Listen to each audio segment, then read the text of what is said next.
అందరికీ నమస్కారం. రాష్ట్ర ప్రజలకి, శ్రేయోభిలాషులకి ప్రతి ఒక్కరికి కేఏ పాల్ గారు ప్రజాశాంతి పార్టీ అధినేత, అధ్యక్షుడంట. మరి అతనికి ఎన్నోసార్లు చెప్పే ఉంటాం, ఎన్నోసార్లు మాట్లాడే ఉంటాం. అతనికి అంతా ఓవర్ యాక్షన్. మరి కేఏ పాల్ గారు ఓవర్ యాక్షన్ కొంచెం ఆపండి మీరు.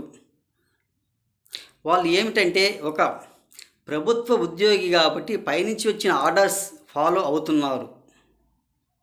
వాళ్ళ ఆర్డర్స్ ఏ విధంగా అంటే అవి వచ్చింది కాబట్టి ఆ విధంగా ఫాలో అవుతున్నారు. కానీ ఊరుగా ప్రతిదీ కూడా ఓవర్ యాక్షన్ చేసావంటే మాత్రం నిన్ను ప్రతి ఒక్కళ్ళు కూడా నిన్ను చూస్తూనే ఉన్నారు, నిన్ను గమనిస్తున్నారు. ప్రతి ఒక్కళ్ళు కూడా నిన్ను చీకొడుతూనే ఉన్నారు. మీరు అదిని కూడా కాక 5 సార్లు ఓడిపోయారు. ఒక్కసారి ఆలోచించుకో. ప్రతి ఒక్కళ్ళు కూడా ఇలా అడ్డదిడ్డాలుగా పోయి అడ్డదిడ్డాలుగా అర్థం లేని విధంగా ఒక మైండ్ మనావేదనలో పడి మైండ్తో ఆలోచించుకోక బుర్ర తక్కువ ఎదవలాగా బుర్ర తక్కువ మాటలు మాట్లాడితే సరైనది కూడా కాదు. ఒక్కసారి ఆలోచించుకోండి. మరి నీ పరిస్థితి ఏ విధంగా అంటే ఆ విధంగా ఉంది. చనిపోయిన బర్రె పగిలిపోయిన కుండ నిండా పాలు ఇస్తుంటే అంటే ఇప్పుడు ఈ రెండూ లేవు కాబట్టి కేఏ పాల్ గారు నీ పరిస్థితి కూడా అంతేను.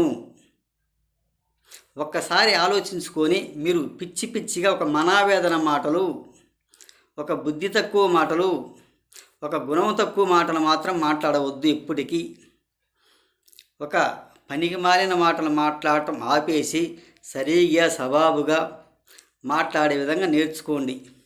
మీకు ఓటు శాతం కూడా సరిగా రాదుగాక పూర్తిగా డిపాజిట్లు కూడా కోల్పోయి ఉంటావు.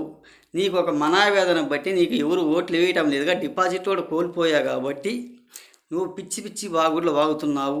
నీ నుంచి రాష్ట్రం బాగుపడేది ఏముండదు. నీకేమి తెలుసు రాష్ట్రం గురించి, ఒక రాజకీయాల గురించి.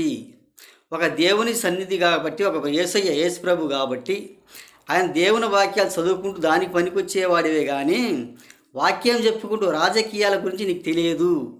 నీ ఓవర్ యాక్షన్ కొంచెం ఆపండి చాలు అని తెలియజేస్తూ రాష్ట్ర ప్రజలకి, శ్రేయోభిలాషి ప్రతి ఒక్కళ్ళకి ఇతను ఒక బుర్ర తక్కువ మాటలు మాత్రం మాట్లాడుతూ ఉంటాడు, దేనికి పనికొచ్చేవాడు మాత్రం కాదు అని తెలియజేస్తూ రాష్ట్ర ప్రజలకి, శ్రేయోభిలాషి ప్రతి ఒక్కళ్ళకి హృదయపూర్వక ధన్యవాదాలు.